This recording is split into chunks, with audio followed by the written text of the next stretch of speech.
Good day everyone! Today, tuturo ko po sa inyo kung paano gumawa ng ruffled skirt dress para sa mga baby girls natin.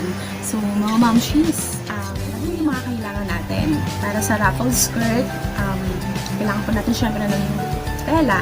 So, sa tela po natin, tinabas ko na po siya, bale tatlong strip, kasi tatlong layered po yung gagawin natin. Ang sukat po nito is 5 inches.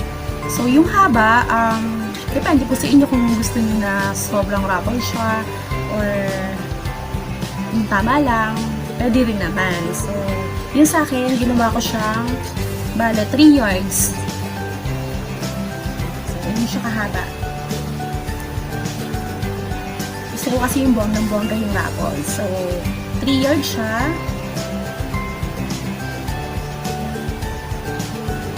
And then, kailangan natin ng lace.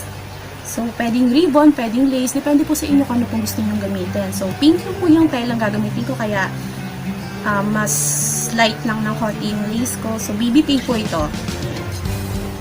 Kung gaano kahaba yung tela na gagamitin natin, yung strip ng tela. So, ganun din po sana kahaba yung lace na gagamitin natin or yung ribbon na gagamitin natin. Pwede din naman kung wala. So, depende po sa inyo.